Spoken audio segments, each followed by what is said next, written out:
창세기 36장 9절부터 43절까지 말씀입니다. 세일산에 있는 에돔 족속의 조상 에서의 족보는 이러하고. 아멘.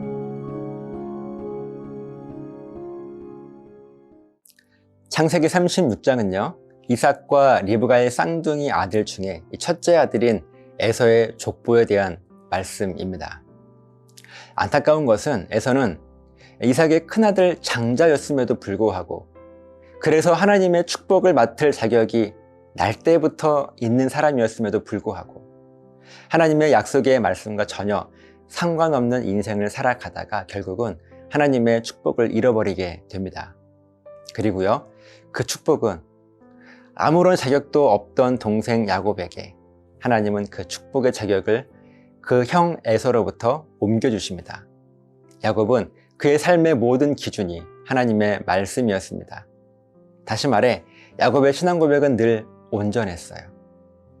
그래서 하나님은요, 이 큰아들이 아니라 자격이 없던 야곱을 선택하셔서 그 언약의 축복을 야곱에게 온전히 맡기셨습니다. 에서는 이러한 이유 때문에 성경에 등장하는 안타까운 여러 사람들 중 한 사람이 되고 말지요. 특별히 오늘 본문은 9절부터 마지막 43절까지인데요. 이 모두가 에서의 후손들에 대한 말씀이고, 에서가 하나님께서 약속하신 그 땅이었던 가나안 땅을 떠나 남쪽에 있는 세일 산지로 이주하면서 정착하게 되는데, 그 지역은 에서 곧 에돔 족속의 큰 나라가 세워지고 시작됩니다. 그렇게 에돔 왕국의 왕들이 오늘 본문에는 소개되고 있습니다. 사실 더 정확하게 말씀드리자면요, 에서는 하나님께 버림받은 성경의 인물입니다. 그러나 에서는요, 누가 뭐라 해도 이삭의 큰 아들이었습니다. 그래서 에서는요, 한 나라를 이룰 수 있었고요. 성경은 에서의 족보를 창세기 36장 전체를 통해서 오늘 우리들에게 소개하고 있습니다. 만약 에서가 이 이삭의 아들이 아니었다면 우리는요, 성경 속에서 에서의 족보에 대한 말씀을 찾아볼 수조차 없었을 것입니다. 사랑하는 여러분, 그래도 하나님께서 이 에서의 족보를 성경에 소개하고 에돔이라고 하는 나라를 세워서 에서의 후손들을 통해서 왕이 될 수 있도록 허락하신 이유는요, 에서가 이삭의 아들이었기 때문, 이 한 가지 이유 때문입니다.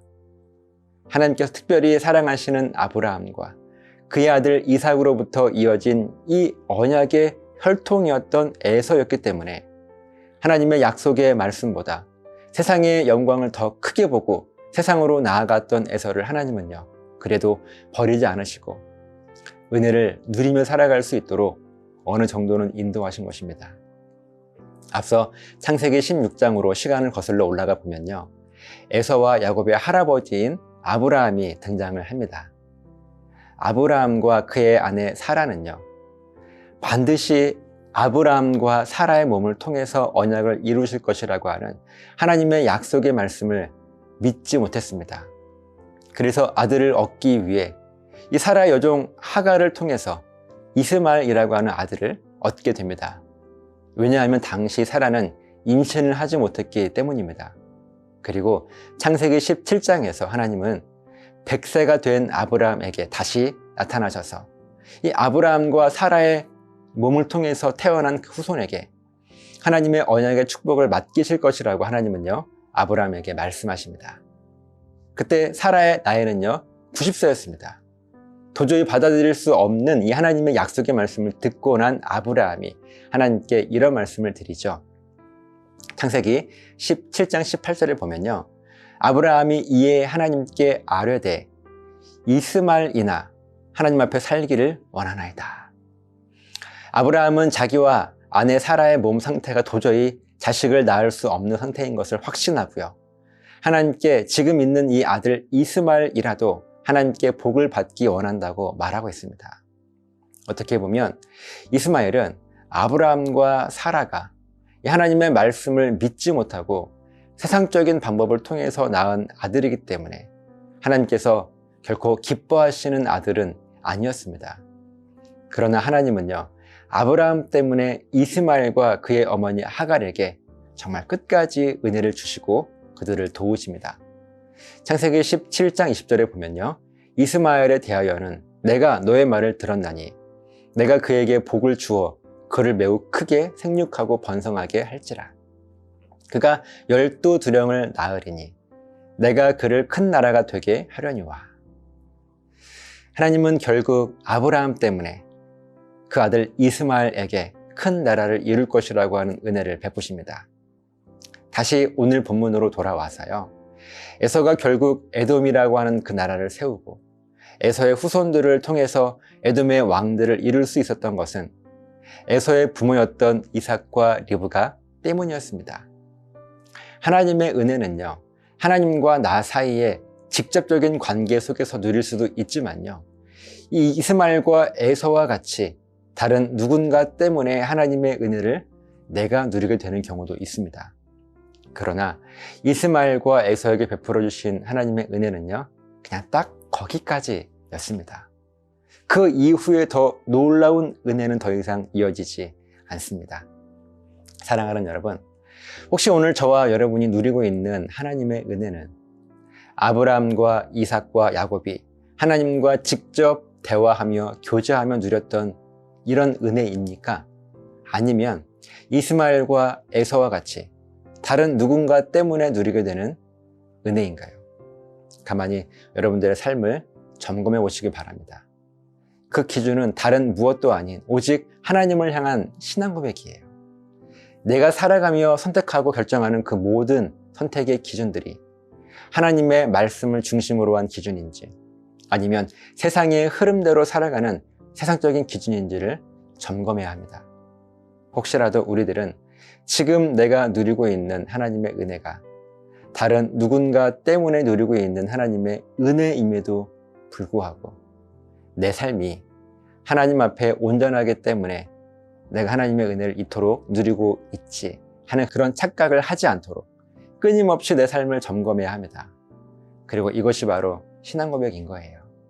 하나님은 나에게 어떤 분이신지, 나는 하나님께 어떤 존재인지에 대한 그 정체성을 잊지 않는 삶, 오히려 기억하려고 몸부림치는 삶, 그때 우리는 다른 누군가 때문에 누리는 그런 제한적인 은혜가 아니라 우리의 후손 대대로 이어지게 될 아브라함, 이삭, 야곱이 누렸던 그 하나님의 언약의 축복을 확실하게 누리게 될 것입니다.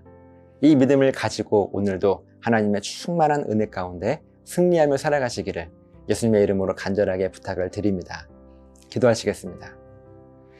살아계신 아버지 하나님, 오늘 내가 누리고 있는 이 은혜는 다른 누군가 때문에 누리는 그런 은혜가 아니라 내가 하나님과 직접 교제하며 하나님의 약속의 말씀을 붙들고 살아가는 나이기에 나 때문에 누리는 하나님의 은혜인 줄을 믿습니다. 이 믿음의 결단과 고백이 우리 삶에 충만하여서 오히려 나로 인해 다른 누군가 하나님의 은혜를 경험할 수 있게 되는 놀라운 역사를 허락하여 주시옵소서. 감사드리며 축복하며 예수님 이름으로 기도드리옵나이다. 아멘.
나의 피난처 예수 의지해요.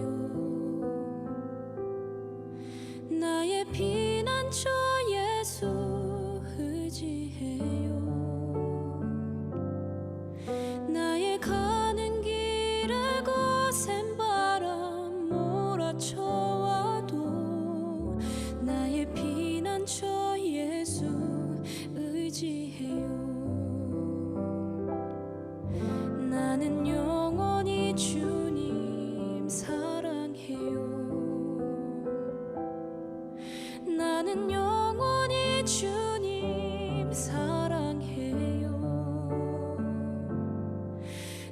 세상 어떤 것도 나의 사랑 끊을 수 없네. 나는 영원히 주님 사랑해요.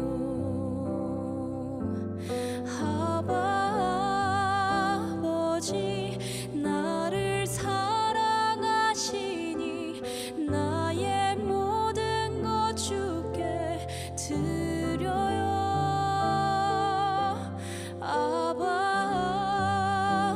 아버지 내가 여기 있으니 주님 영광 위하여 써주세요.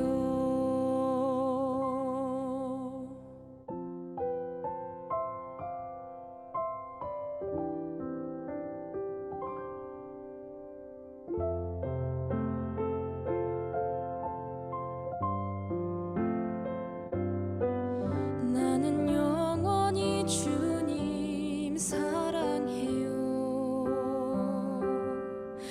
나는 영원히 주님 사랑해요. 세상 어떤 것도 나의 사랑 끊을 수 없네. 나는 영원히 주님 사랑해요.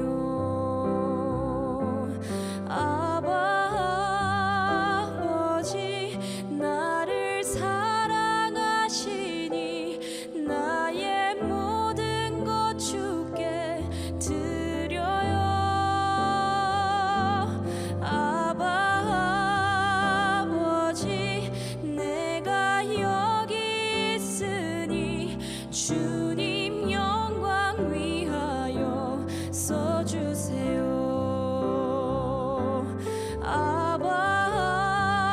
아버지 나를 사랑하시니 나의 모든 것 주께 드려요. 아버지 내가 여기 있으니 주님 영광 위하여 써주세요. 주님 교회 위하여 써주세요. 주님 나